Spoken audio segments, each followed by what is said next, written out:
Hi, welcome to this lecture on mathematical methods for biologists.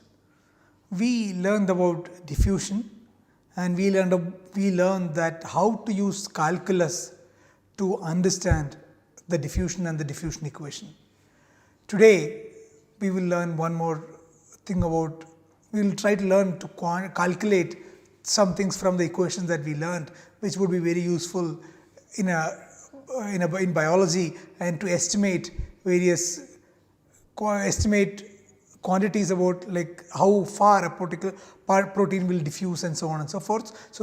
And today's topic therefore is diffusion versus active transport. So that's what we will discuss today. And the question we will try to answer in this lecture is how far will a molecule diffuse? And what is the difference between diffusion and active transport? So this is something that we will discuss. We will try to answer these two questions, that how far will a protein molecule diffuse in a typical condition, and what is the difference between diffusion and active transport. So what we learned is an equation which describes the diffusion of protein monomers. So, and the equation we described was that if C is the concentration of protein molecules as a function of x and time, instead of x it would be x, y, z. If we know if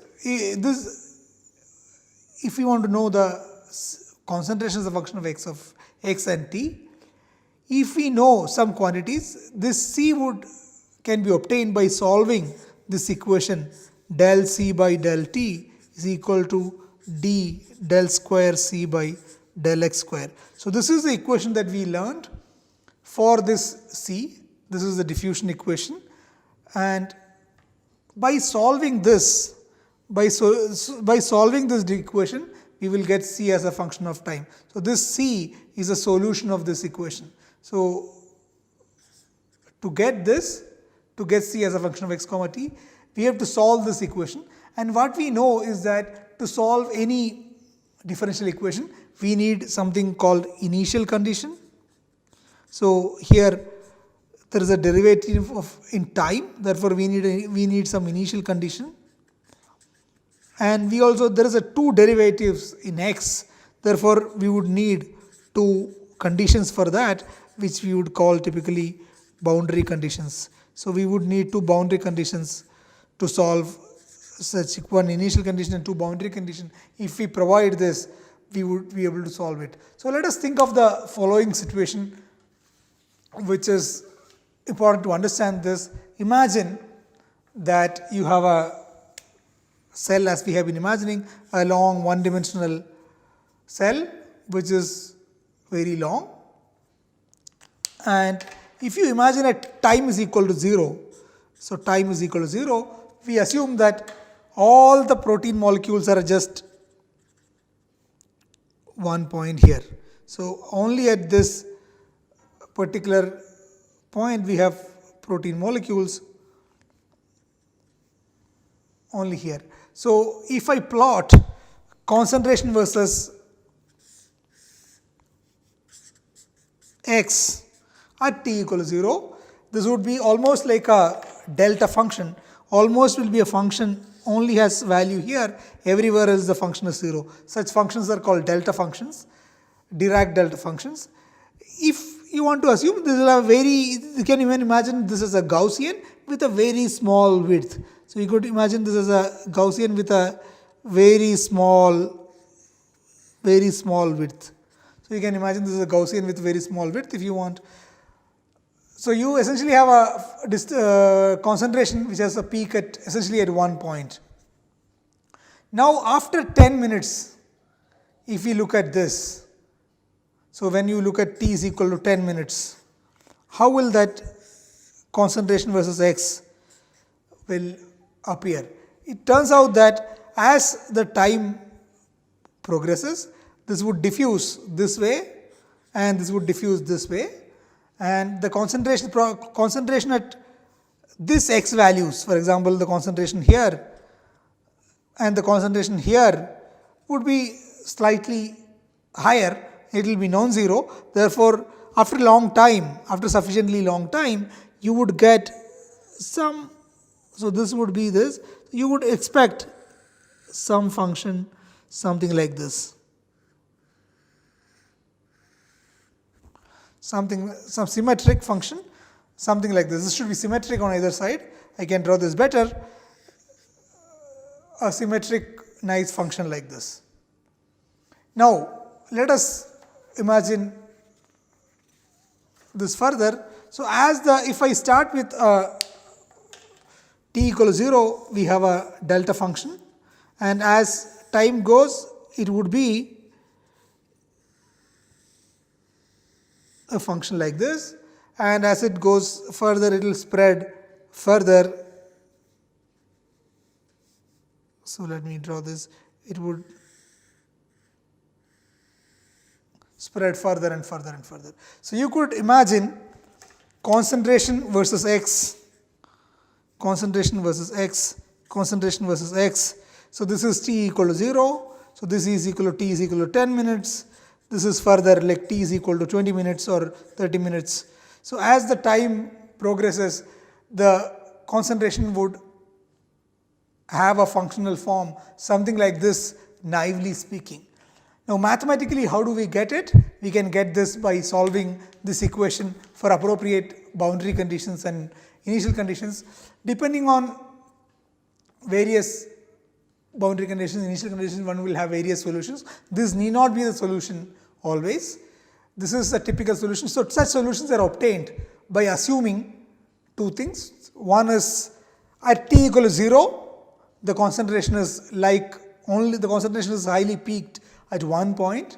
The concentration is a delta function, and as time at far away, that is here at this boundaries, like if far away here, the derivatives and concentrations are 0, and assuming this kind of conditions, at infinities the derivative and the concentration is 0, and at t equal to 0 it has a delta function. If you assume such boundary conditions, one will get nice symmetric functions. So, a symmetric function which represents this is a Gaussian function. So, a typical solution for this kind of a diffusion equation is a Gaussian function, which is c of x comma t.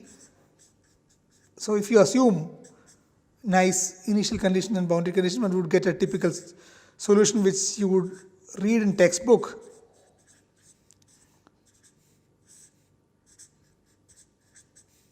Which has some functional form like this: e power minus x x0 whole square divided by 4 dt at x equal to x0, which is this location. So, this is my x0.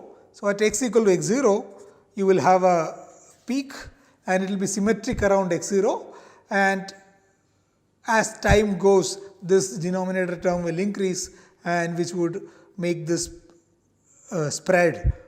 So, this is the solution for the diffusion equation under some particular initial and boundary conditions. So, I urge you to read about it, learn this a little bit more, but does not matter. What you should know is that by solving those equations, one can get a c as a function of x comma t, and one would be able to know the concentration at any point.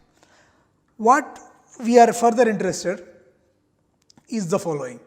Imagine that you have a cell, like if you imagine a cell. At t equal to 0, as we just said, there is the protein molecules are only at one point. So, this is at t equal to 0. As the time progresses, this would spread, as we know. So, I do one experiment. Let us say I did one experiment and I saw that if I so I have this situation, I will focus on one molecule. So, let us focus on one protein molecule, and if I track this protein molecule, I would see that this is going in some random direction. So, let us say it went in this direction first and then it took various random directions. In some other experiment, if I repeat the experiment, exactly under same conditions, I repeated exactly same experiment, same condition, and I tracked another molecule. This time this might as well go this way, we don't know. So, on an average, if you average over many experiments, it is a fair question to ask, what is the average position of particles of a given particle as the time proceeds or at any time? And it turns out that if you average over many realizations, since things are symmetric, the x average will be x0, or if x0 is 0, the x average will be 0. So x average would be 0 if x0 is 0. Otherwise, on an average, it would be at the peak at this initial position itself. It would as if that on an average the position would be the x0, which is the initial position itself. Now, how much would it spread? How much is this spread? This is calculated, how much it would, at any given time, at 20 minutes, how much it would spread. This spread is basically calculated by this quantity called root mean square distance, as we would learn a little bit in the statistics, or anybody who has learned statistics would know that the spread, which is x square average minus x average square. This is the spread, which is the standard, which is the variance. So this is the variance, and this is basically tells us that how much would a molecule spread after some time. The amount of spread, the width of this distribution is essentially given by this, and it turns out that this quantity, which let me call sigma square, which is x square average minus x average square, and it turns out that this is equal to, in one dimension, it is 2 dt. So x square average is 2 dt. If x average is 0, if I can take x0 equal to 0, so then it says x square average is 2 dt. So interesting to note that the square of space variable x square is proportional to time. This is important to remember. This is a very important property of diffusion, that x square average, so this angular bracket would mean mean or average. Mean, average, this is the angular bracket means. This is equal to 2 dt in one dimension, and in 3 dimensions it will be 6 dt, in 2 dimensions it will be 4 dt. So x square average is 2 dt. This is also sometimes written as x square bar. Bar would also mean average or mean. So this is 2 dt. It's important to remember the square is proportional to time. The root of this, which is called the XRMS, the RMS distance. So this is, let me call this X RMS, root mean square distance. So I find root of mean and square. In other words, some place it will be written as x square bar like this, which would of course be root of this. It will be root of 2 dt, square root of 2 dt. So this is an important relation that one should remember to calculate the spread, how far the protein would, the concentration would spread if I start from one point. So using this, one can estimate the distance, a typical distance, the root mean square distance is the typical distance. Typical distance protein would spread given some time t. This is answered by this formula. So let us calculate this XRMS, which, so let me physically explain this once more. This is very important for all of you to understand. If we imagine a cell as we have been imagining, and if we consider at t equals 0, a lot of proteins accumulated at one point, and as the time progresses, this protein would spread. So let us say this is after 10 minutes, the protein has spread to a larger distance. So you have few here, and this has spread to a larger distance. How far this spread is? So this distance over which this has approximately spread. This is the physical measure of x RMS, which is root of 2 dt. This is the root mean square distance in one dimension. This is 2 dt. In 2 dimension it is 4 dt, and 3 dimension it is 6 dt. So this let us compute this spread, the distance over which a protein would spread, given a time and a diffusion coefficient. We can compute this, and let us do this for a particular protein. So let us assume these are protein molecules having a size of 1 nanometer. So let us assume protein having diameter 1 nanometer at 300 Kelvin, and let us assume viscosity of water which is 10 power minus 3 SI unit. So then we will ask the question, how much it will spread? What is the spread can we measure? And this spread is calculated by this. So let us calculate this 2 dt. So in 1 second, if I take t is equal to 1 second, root 2d will give me the distance, the spread over 1 second. So root 2d will give me the distance spread over 1 second. So let us do that, calculate here. So let me calculate x square. So d for a protein is kbt divided by 6 pi eta a, and if I substitute these values, this will be approximately 10 power minus 10 meter square per second. Root 2d, and if I take 1 second as the time, this will be root 2 into 10 power minus 10. So this is approximately 10 power minus 5. 10 power minus 5 SI unit is meter. So this is going to be the x RMS. So in other words, this is approximately 10 micrometer. So in 1 second, the spread would be approximately 10 micrometer. So this is an interesting answer that we would get, that if I take a 1 nanometer protein and ask the question that if I take a concentration of 1 nanometer protein and ask the question how far it will spread in 1 second, the answer is approximately 10 micrometer. So this is one interesting point. Another interesting point one should remember is that let us consider 1 second and 100 seconds. So let us do this. X RMS, t is equal to 1 second. We found this is 10 micrometer. Now so this is t is equal to 1 second. If t is equal to 100 second, x RMS will be root 2d 100, root t is 100. So this is approximately equal to 2 times 10 power minus 10 times 100, which is 10 power 2. So this would be approximately root 2 times 10 power minus 8.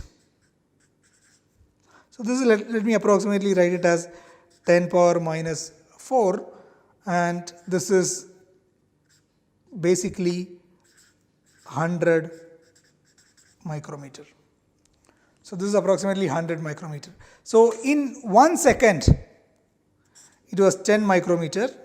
When the time was increased by 100 times, so the time was increased from 1 to 100 times, the distance increased by 10 times. So the x is increases like square root of t. This is the hallmark of diffusion. When I increase time by 100 times, the x only increases by 10 times. It changed from 10 to 100, 1 to 100 here. Let me say this. If I take protein 1 nanometer size, if I take this protein and ask the question how far it will diffuse in 1 second, 10 micrometer is answer. In 100 seconds, 100 micrometer. So the time was increased by 100 times. So the time 100 times. The distance, so this is time. This is the distance spread. This increased by 10 times. In other words, the distance variable x, the spread, is proportional to square root of time. This is the hallmark of diffusion which all of you should remember. If I increase the time by t times, n times, this will increase only root n times. So that is the hallmark of diffusion that all of you should remember. Now, as opposed to diffusion, there is active transport inside the cell. For example, there are molecular motors which would carry and transport things. So if you consider a cell, there are two kinds of transport one can imagine. So you have a cell and there are molecular machines which would carry particles, vesicles along a microtubule. So there is an active transport. So this are called molecular motors. These molecular motors will transport using ATP. They will use ATP and transport things. And how far will this go in as a function of time? So these molecular motors have a velocity. So velocity of molecular motors has a velocity. So velocity V for molecular motor. Molecular motors have a velocity. Velocity is distance by time, right? It is like x by t. So x is Vt. So here in the active transport, so this is transport by molecular motors are called active transport. So let me call this active transport.